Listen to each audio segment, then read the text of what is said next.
Hello and welcome to the first part of the episode's proper, because it is a two-part episode, the first two-part episode of Season 5 of Backtracking, where we'll be covering Arch Enemy. We start with the band's debut album, Black Earth. Released in 1996 and produced by Michael Amott and Frederick Nordstrom, it would initially be released through Wrong Again Records, being the only album through that label. And in 2007, Regain Records would reissue it with a few extra songs, so... To be fully honest, I think it's a bit generous to call this a full album, but that is what it's listed as. The album only has 9 songs in total, and 2 of those are instrumental tracks, both just about over a minute long. Even if you took those away from the album, the damn thing would only be about half an hour. I do appreciate that they wanted to get shit done quick, but I feel like an EP or a little tour beforehand could have helped. They didn't really do much before this. The only thing that the four at the time, Johan, the Amott brothers, and Daniel, had going for them was that they were all in different bands before forming Arch Enemy.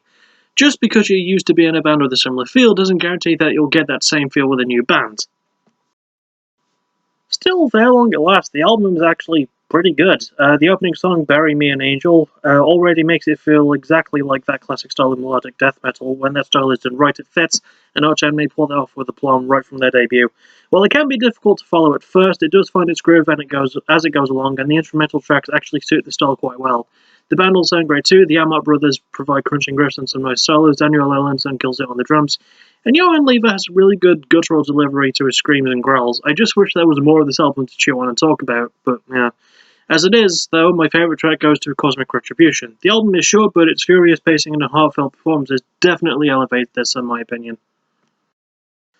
We then reach the band's second effort, Stigmata. Released in 1998, it would be the band's first for their current Century Media label, and it would retain the same producers as last time.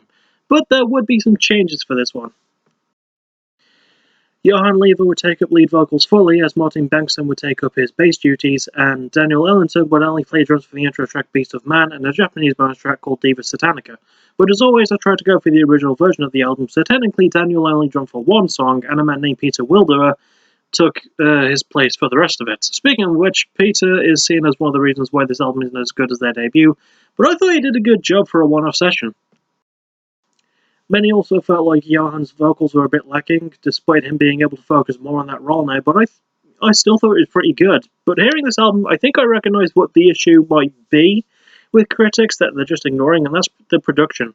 It's very focused on how good the guitar work is, and everything else feels a bit drowned out and like a bit of an afterthought. Beast of Man is a good example, not just setting the tone for the album musically, but also production-wise. The riffs and solos feel super pronounced throughout the album, but everything else, as I mentioned earlier, just feels a bit quiet. Add the confusion of the fact that this album has a song titled Black Earth, the name of their debut album, and it makes a bit less sense to me. Also, the fact that the band had to stretch a meager 9 tracks to 46 minutes really didn't help. So yeah, I have issues with this album, but it's not the same issues that all the professional critics seem to have. Honestly, I feel like the band do well and the lyrics remain as dark as ever, but they're also harder to decipher on this one.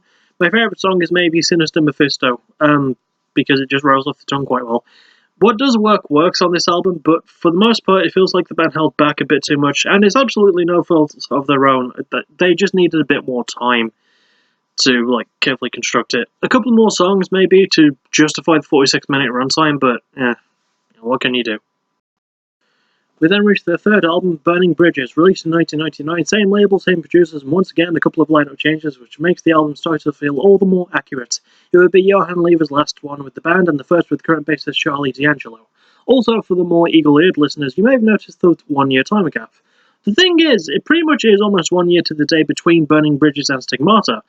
May 5th, 1998 for the former, May 21st, 1999 for the latter.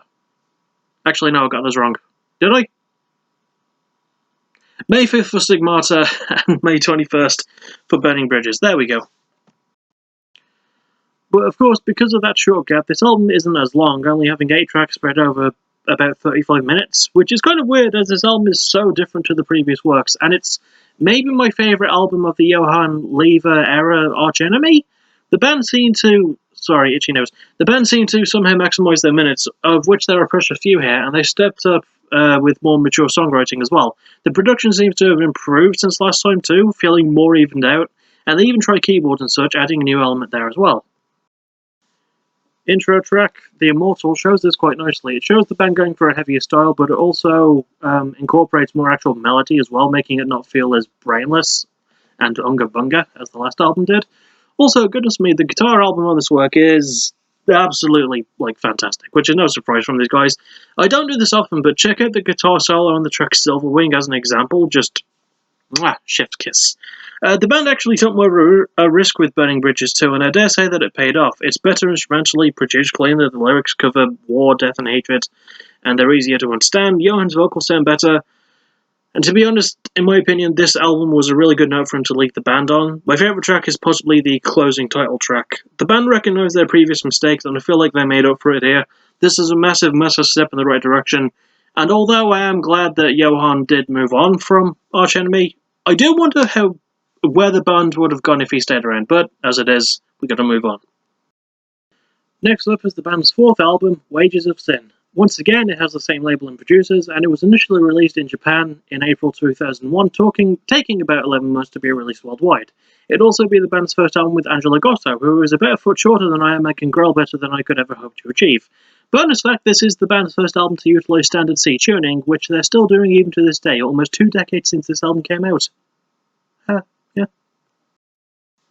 And I think this album contains my first Arch Enemy song, but for the life of me, I cannot remember what that was. So let's focus on the first song of this album itself, Enemy Within. Just the title alone is a good nod to the feeling of moving on with Angela as their new vocalist, and the sound itself is another good indicator. As with their last album, there is that more melodic feeling of death metal, but right off the bat, I'm glad that they got a new vocalist. Don't get me wrong, I actually thought Johann was pretty decent, but there were moments where he didn't seem like he was the right fit. Angela just fits the style so effortlessly, though, and she proved that she was here to stay. Well, during her time with the band anyway, but we'll get to that when we get to it in part 2. Interestingly enough, Johann does technically make an appearance on the first pressing of the album, as there's a bonus CD which contains rare songs that feature him, but this is about Angela's time with the band, and Angela kicks ass on this album. Her performance is frenetic, snarling, and unforgiving, and it suits the style so well. Her delivery has bite, and she conveys messages of abuse, faithlessness, and anger brilliantly. Not for nothing, but also the production, top notch here too. And obviously the guitar work is crisp, and the drums and bass sound fantastic as well. The entire band is great. My favourite song might have to go to Ravenous. Wages of Sin is the type of unbridled fury that the band needed, and with Angelo Gotto in their ranks, they succeeded in bringing that across, and then some. Finally, for part 1 is their 5th album, Anthems of Rebellion. Released in 2003, it would come out through the same label, with a new producer in Andy Sneap, who I think I've talked about before. Another thing worth noting is that there's a 6th member for this one, namely Per Weiberg, formerly of Opeth. This is a bizarre incident, as Per wasn't listed as part of the band proper on future appearances with them, so the fact that he's technically a full member for one album amuses and confuses me. Anyway, this album does technically start with instrumental track Tear Down the Walls, but the first actual song is Silent Wars, which is a weird song title for a song by a death metal band, but yeah, I'll let it slide. But the song does share this album's theme, mainly being the typical dark stuff that Arch Enemy talk about. The thing is, it feels like the tone to this one matches that signature bleakness a bit better, which is surprising given the album's title. You'd expect not uplifting from these guys, but at least something a little different lyrically. Maybe that's just me. Still, the band do try new stuff here, with guitarist Christopher Amott providing backing clean vocals on the track's end of the line and my favourite song on the album in Dehumanization. And it does feel like the band do have some freedom in that. I feel like this is the stuff the band wanted to do with Johann, but he didn't really give them the chance to try it, or maybe the label didn't, I don't know. I feel like, speaking of Johann, a bad thing that this album has is a few too many instrumental tracks which the band could have easily integrated into the songs that follow them, so it does drag a little bit.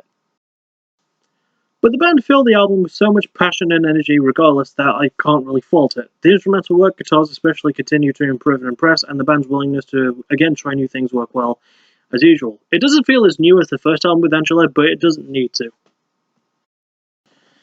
So, that's it for part 1. I will see you hopefully tomorrow for part 2, where we'll cover all their work from Doomsday Machine to Worlds of Power. And before I go though, thank you to everyone who tuned in for the PBW stream last night. It was really fun. And looking forward to seeing what else I can get up to with that. And as always, thank you for watching. You're awesome. Bye bye.